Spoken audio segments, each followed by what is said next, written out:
ഇന്ന് 5 പേരുടെ വിശപ്പടക്കാൻ മുട്ട ബിരിയാണിയാണ്.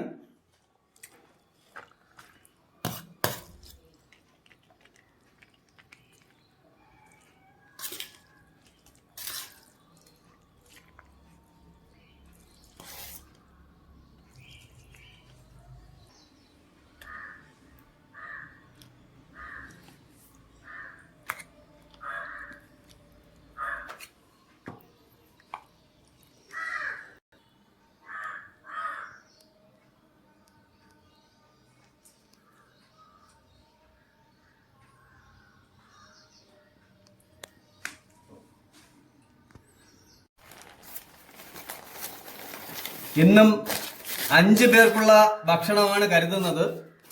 ഇന്നത്തെ മുട്ട ബിരിയാണിക്കുള്ള പൈസ അയച്ചു തന്നത് തിരുവനന്തപുരം ജില്ലയിൽ KSFE ഉദ്യോഗസ്ഥനായ സനിൽകുമാറാണ്. കഴിഞ്ഞ ആഴ്ചയും ഒരു ദിവസത്തെ പൈസ അയച്ചു തന്നു. അദ്ദേഹത്തിനും കുടുംബത്തിനും എന്റെയും എന്റെ കുടുംബത്തിന്റെയും എല്ലാ കൂട്ടുകാരുടെയും നന്ദി അറിയിക്കുന്നു. ഇന്നത്തെ 5 പേരുടെ ഭക്ഷണത്തിനൊപ്പം ഇടഭക്ഷണമായി കരുതുന്നത് കപ്പപ്പഴമാണ്. ചെമ്പൂവനെന്നും ചെങ്കതളിയും എന്നൊക്കെ അറിയപ്പെടും.